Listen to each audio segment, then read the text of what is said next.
사무엘하 2장 1절부터 11절까지의 말씀. 그 후에 다윗이 여호와께 여쭈아뢰되 내가 유다 한 성읍으로 올라가리이까? 여호와께서 이르시되 올라가라.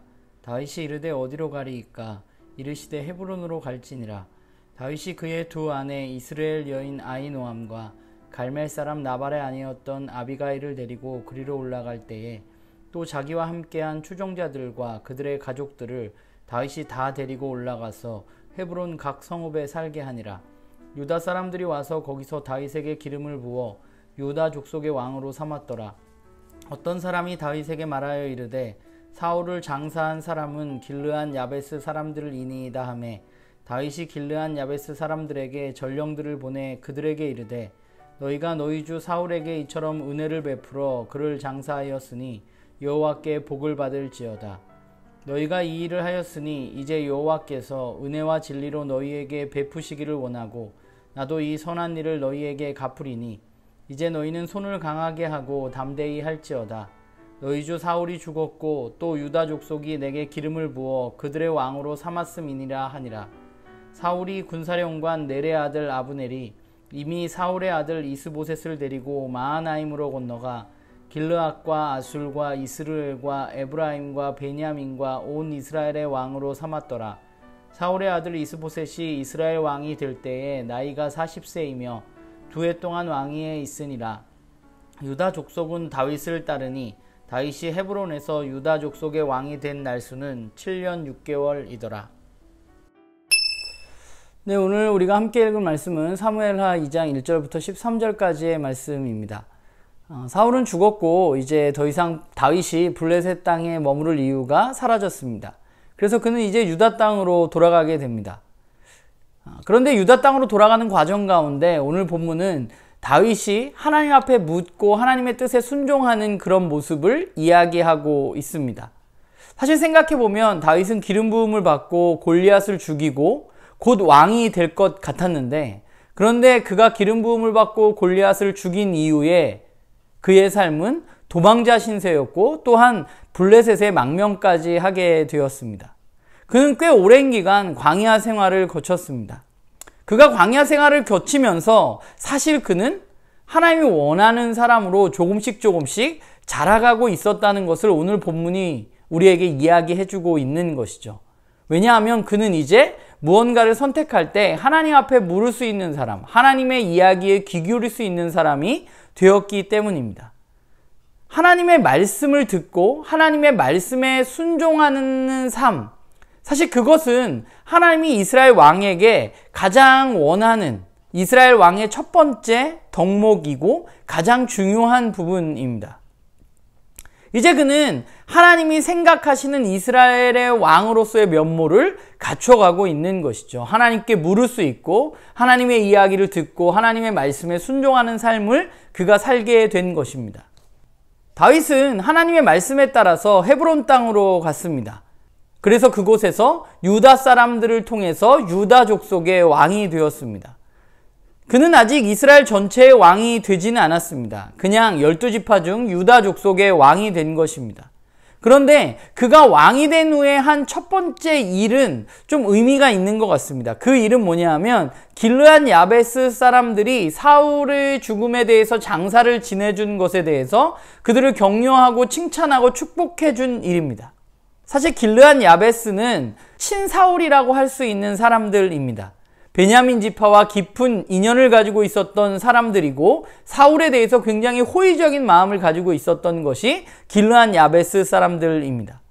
그런데 다윗은 오히려 사울을 따르고 사울 편에 섰던 그들을 오늘 칭찬하고 격려하고 있습니다. 그리고 그들에게 하나님의 축복을 빌어주고 있습니다. 그런데 이 격려에는 사실 다윗의 정치적인 어떤 감각, 정치적인 열심도 들어가 있는 것으로 보여집니다. 이제 그는 이스라엘 전체의 왕이 되기 위해서는 사울과 가까이 지내고 또 그를 지지했던 사람들까지도 함께해야 하는 그런 상황에 놓여져 있는 것이죠. 그래서 그가 한 일은 뭐였냐면 그들을 품어주는 것이었습니다. 그래서 오늘 7절을 살펴보면 다윗은 그 길르한 야베스 사람들에게 뭐라고 말하고 있느냐 하면 이제 사울이 죽었지만 너희는 유다 왕이 된 나를 따르는 것이 마땅치 않겠느냐라는 뉘앙스로 그들에게 이야기하고 있는 것이죠. 그러니까 이제는 나를 따라도 되지 않겠느냐라고 말하고 있는 것입니다. 그러나 분명한 것은 그는 힘으로 사울을 따르던 사람들을 제압하기보다는 그는 시간을 갖고 그들을 설득하고 있다는 것이고, 그 과정 가운데 그는 그의 정치적인 감각이 굉장히 돋보이는 그런 모습을 오늘 우리는 살펴볼 수 있는 것이죠. 그런데 이런 다윗과 별개로 사울이 죽은 후에 그 추종자들은 다윗을 따르지 않고 이스라엘 나라를 지키고 이스라엘 나라의 왕을 세웠습니다. 사울의 신복이었던 아브넬은 마하나임에서 사울의 아들이었던 이스보셋을 이스라엘의 왕으로 추대하게 됩니다. 그런데 우리가 이 이스보셋이 왕이 되는 과정에서 살펴볼 것은 성경이 다윗이 유다의 왕이 되는 것과 이스보셋이 베냐민을 중심으로 한 이스라엘의 왕이 되는 그 과정을 이야기하면서 그 과정을 비교하고 있다는 것이죠. 살펴보면 다윗은 유다 사람들에 의해서 기름 부음을 받고 왕이 되었습니다. 그런데 이스보셋은 어떠냐 하면 아브넬 한 사람에 의해서 주도되어진 이야기로 묘사되어지고 있습니다. 그러니까 이스보셋의 왕이 된 것은 민심이 아니라 아브넬 한 사람의 욕망으로 인해서 왕이 세워지고 또 다스려지고 있는 것이죠. 그러니까 사실 이스보셋이 왕이라기보다는 아브넬이 왕이지만 이스보셋을 허수아비 왕으로 완쳐놓은 그런 모습이 오늘 본문 가운데 드러나 있는 것입니다. 성경은 분명히 다윗이 이스라엘의 왕이 되는 것이 하나님의 뜻이라고 이야기했습니다. 이제 다윗은 광야 기간을 통해서 하나님이 원하시는 왕으로 조금씩 자라가고 바뀌어가고 있습니다. 그는 이스라엘 전체를 아우를 수 있는 정치적인 감각도 가지게 되었습니다. 하나님의 뜻이 이루어지는 것은 사람에 의해서 이루어집니다.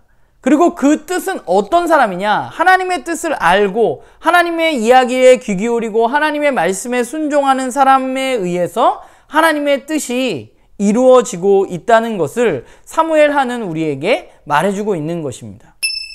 우리가 그리스도인으로 살아가면서 하나님의 뜻이 이 땅 가운데 이루어지는 것, 그것을 우리는 모두 원합니다. 우리가 성경을 보면 다윗이 이스라엘의 왕이 되는 것이 분명히 하나님의 뜻이었습니다.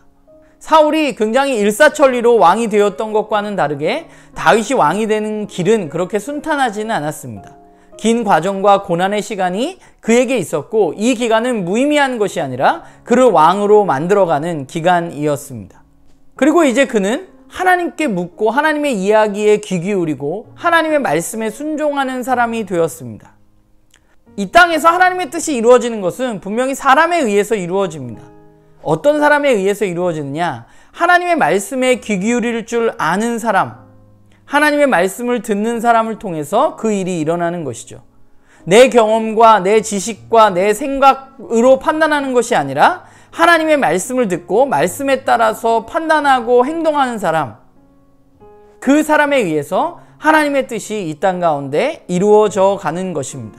오늘날 우리는 하나님의 뜻이 분명히 무엇인지 분별하기 힘든 시대에 살아가고 있습니다. 정확히 나의 삶을 통해서 하나님이 이루려고 하시는 것이 무엇인지 우리는 분명치 않을 수 있습니다.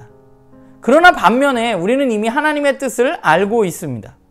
예수님은 성경을 하나님 사랑과 이웃 사랑으로 요약해 주셨고, 하나님을 사랑하시기에 그분은 하나님의 말씀에 따라서 목숨까지 내어주는 순종을 하셨고, 또한 이웃을 사랑하기 때문에 목숨까지 내어놓는 희생을 하셨습니다. 우리의 선택도 마찬가지여야 한다고 생각합니다.